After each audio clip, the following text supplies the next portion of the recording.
Hello viewers, welcome to my YouTube channel drafting help, जहां हम बात करेंगे civil engineering, technical, drawing, drafting house design इत्यादि के बारे में। मैं लेकर आ रहा हूं एक सीरीज जिसमें हम बात करेंगे, डिस्कस करेंगे civil engineering interview question answer. अक्सर सिविल इंजीनियरिंग के प्रैक्टिकल फील्ड को लेकर, चाहे वो टेक्निकल क्वेश्चन हो या फिर जो प्रैक्टिकली आप साइट पे फेस कर रहे हो, उसके रिलेटेड जब आप इंटरव्यू देने जाते हैं तो इंटरव्यू के दौरान कुछ क्वेश्चन आपसे पूछे जाता है। तो उसके बारे में हम कुछ एक क्वेश्चन का एक सेट लेकर आ रहे हैं जिसमें हम डिस्कस करेंगे और आपके कंसेप्ट और डाउट्स को क्लियर करेंगे। तो चलिए, सबसे पहला जो क्वेश्चन हम लेकर आ जा रहे हैं वो है ये है कि what is the unit weight of concrete. हम लोग साइट पे कंक्रीट यूज करते हैं। कंक्रीट तो आप समझ रहे होंगे, concrete is basically mixture of sand, aggregate, cement and water. जब इन सभी को अगर हम लोग साइड पे मिक्स करते हैं तो एक जो मिक्सचर रेडी होता है उसको हम लोग कंक्रीट करते हैं, उसको हम लोग कंक्रीट कहते हैं। तो अब ये क्वेश्चन में जो इंटरव्यू पूछना चाह रहा है कि जो कंक्रीट हमारे यूज होता है साइट पे, उसका यूनिट वेट क्या है। यूनिट वेट बेसिकली क्या है कि किसी एक क्यूबिक मीटर में उस मटेरियल की वेट क्या होगी। ठीक है। तो अगर हम बात करें कि हमारे यहाँ जो कंक्रीट यूज होता है वो बेसिकली दो टाइप का यूज होता है, एक पीसीसी, एक आरसीसी। अब पीसीसी का मतलब होता है प्लेन सीमेंट कंक्रीट, आरसीसी का मतलब होता है रेनफोर्स सीमेंट कंक्रीट। अगर मैं इसे ब्रीफ में डिस्क्राइब करूँ तो पीसीसी बेसिकली विदाउट रेनफोर्समेंट होता है और आरसीसी क्या होता है, विद रेनफोर्समेंट होता है। तो चलिए आज दोनों का जानते हैं कि यूनिट वेट क्या होता है। तो अगर पीसीसी की बात करें तो पीसीसी का जो यूनिट वेट होता है वो होता है 24 किलो न्यूटन पर एम क्यू, 24 किलो न्यूटन पर एम क्यू। और रेनफोर्स सीमेंट कंक्रीट का जो यूनिट वेट होता है 25 किलो न्यूटन पर एम क्यू। अगर आप कभी ऐसा भी देखे होंगे या आपने सुना होगा कि पीसीसी की जो होती है वो तकरीबन 2400 केजी पर एम क्यू, और जो आरसीसी की होती है वो 2500 केजी पर M Q.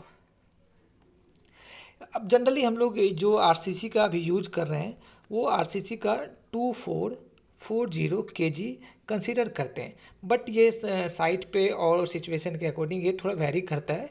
But generally range जो होती है वो 2400 टू 2500 के बीच में होता है। तो चलिए दूसरे क्वेश्चन के बारे में बात करते हैं।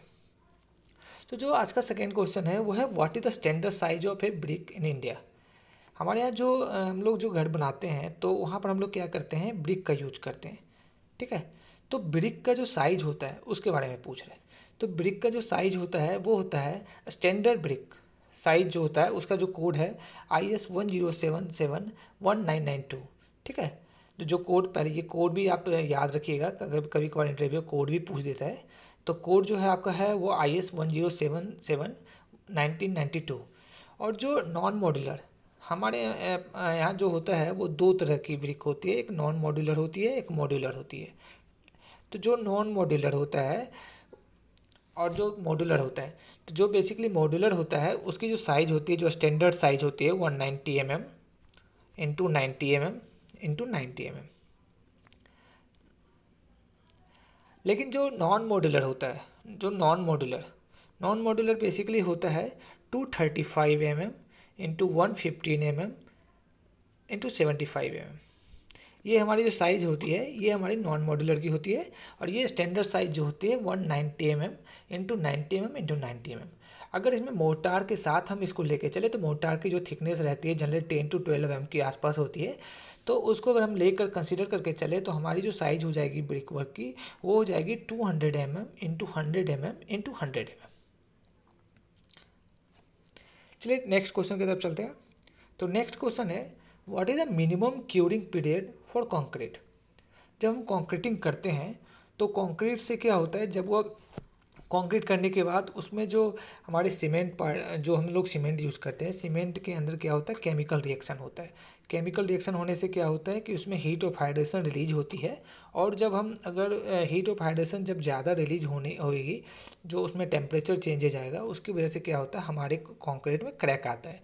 तो इन सब को अवॉइड करने के लिए हम लोग उस पर क्यूरिंग करते हैं। साथ ही साथ वाटर क्या है कि वाटर हमारे कंक्रीट में जो सीमेंट यूज हुआ है उसको रिएक्शन करने में हेल्प करता है। तो हमें उसे रिएक्शन कराना है और उसके स्ट्रेंथ को गेन करना है, तो हम लोग उसको वाटर के थ्रू क्या करते हैं, क्यूरिंग करते हैं। तो यही पूछ रहे हैं कि what is the minimum curing period for concrete. तो कंक्रीट को क्यूरिंग करने के लिए मिनिमम पीरियड क्या है, मैक्सिमम तो नहीं पूछा है, मिनिमम पूछ रहा है। तो मिनिमम क्या है कि जैसे IS 456/2000, ये हमारी बेसिकली जो है हमारे PCC और RCC के बारे में अगर आपको IS कोड देखना है, तो IS कोड कौन सा कोड डील कर रहा है, IS 456/2000। And the minimum curing period is, अगर आप किसी OPC सीमेंट के से अपना कंस्ट्रक्शन कर रहे हैं, तो मिनिमम जो उसकी क्यूरिंग पीरियड होगी वो 7 डेज के आसपास का होगा मिनिमम। याद रखिएगा, हम जो डिस्कस करें वो मिनिमम के बारे में कर रहे हैं। अगर हम ब्लेंडेड सीमेंट यूज़ कर रहे हैं, चाहे वो PPC जिसमें फ्लाई ऐश यूज हो रहा है, पोर्टलैंड पोर्टलैंड सीमेंट हो रहा है, जो भी हम यूज़ कर रहे हैं, तो उसमें जो आपका क्यूरिंग पीरियड होगा वो 10 डेज के आसपास का होगा। और अगर हॉट एंड ड्राई वेदर है, अगर कहीं पर जो टेम्परेचर हॉट एंड ड्राई है, तो वहाँ पर क्या है कि एक तो हमारा वेदर ड्राई है, और दूसरा क्या होगा, जब हीट ऑफ हाइड्रेशन रिलीज होगा तो वहाँ पर टेम्परेचर की वजह से क्रैक आने का चांसेस ज़्यादा होता है। तो हमें क्या करना पड़ता है, वहाँ पर हम लोग 14 डेज तक मिनिमम करना ही पड़ेगा हमें।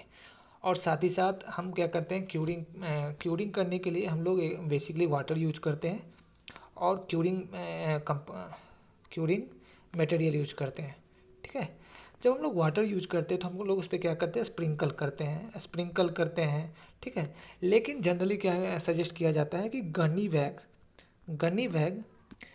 बैग क्या होता है कि आप अपने कंक्रीट स्ट्रक्चर में गनी बैग को क्या करें, उस पर लपेट दें, और उसके बाद क्या करें, उस पर वाटर के थ्रू उस गनी बैग को वेट करें, जो कि क्या है कि काफ़ी टाइम तक उसको मॉइस्चर को होल्ड करके रखेगा, और क्या होगा, आपकी जो कंक्रीट होगी वो क्यूरिंग होती रहेगी। तो चलिए नेक्स्ट क्वेश्चन की तरफ। तो नेक्स्ट क्वेश्चन है, what is water cement ratio.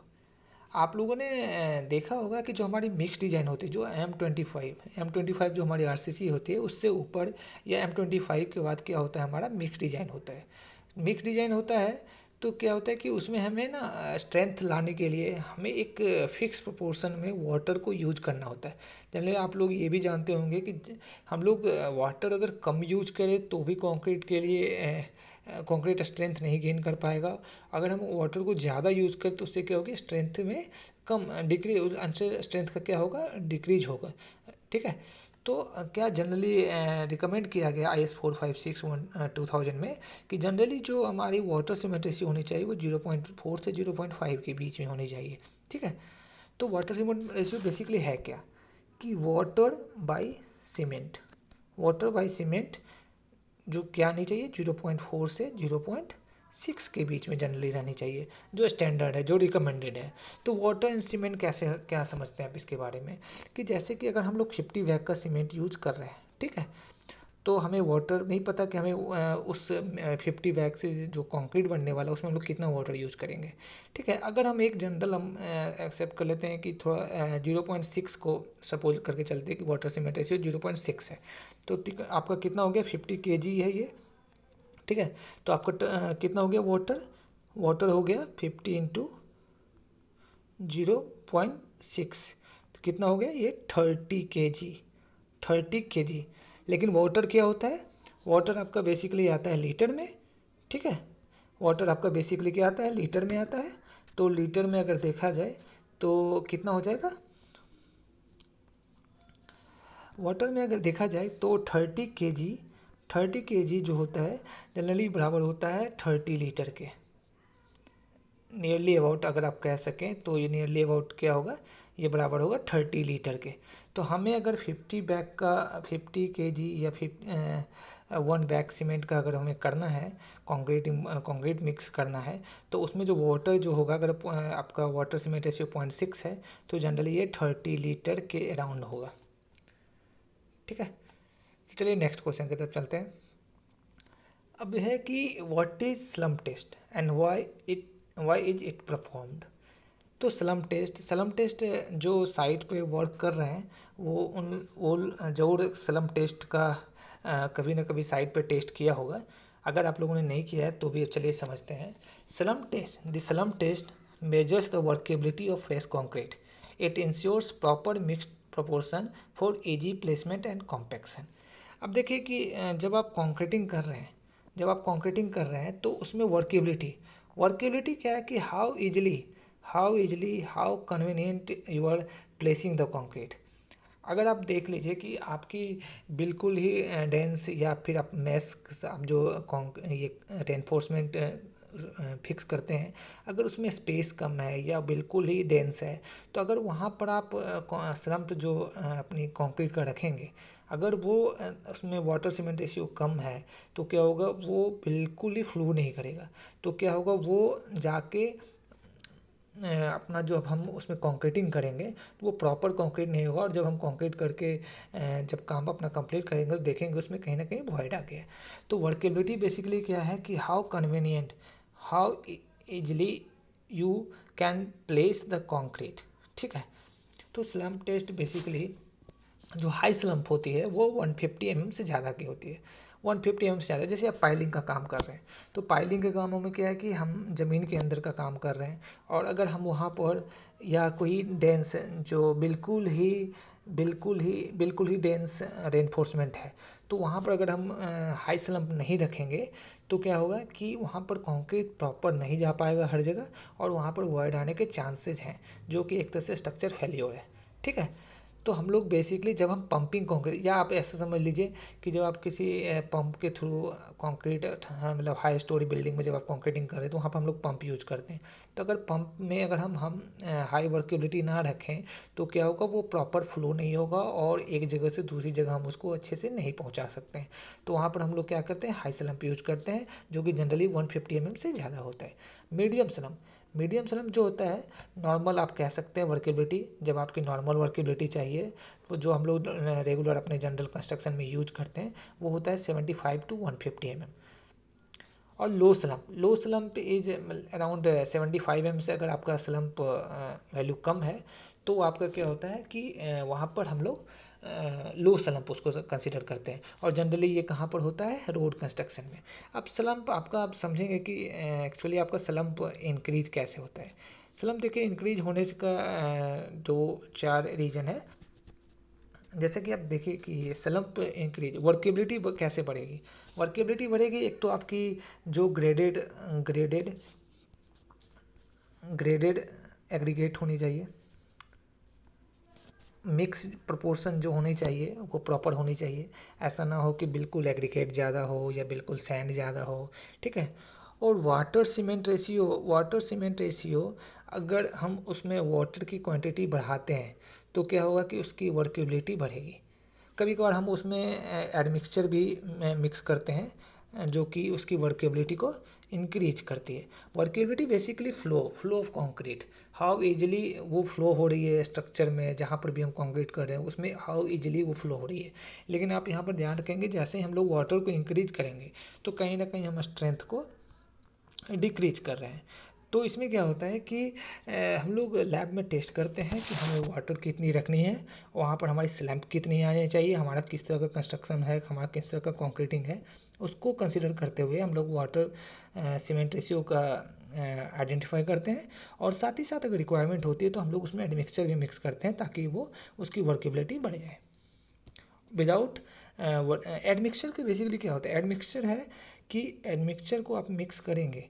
Admixture का अगर आप डेफिनेशन समझेंगे तो क्या है कि हम एक्सटर्नल एजेंट को मिक्स कर रहे हैं without altering the natural property of the concrete. अगर आप कोई भी एडमिक्सचर ऐड कर रहे हैं तो उसके नेचुरल प्रॉपर्टी मीन्स उसकी स्ट्रेंथ को कुछ अफेक्ट नहीं होना चाहिए।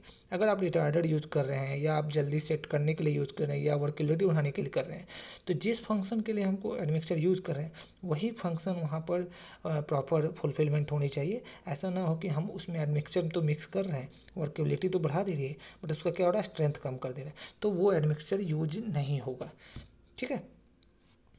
आशा करता हूँ कि ये वीडियो आपको अच्छा लगा होगा, तो मेरे वीडियो को लाइक करें, शेयर करें और मेरे चैनल को सब्सक्राइब करना ना भूलें। Thank you.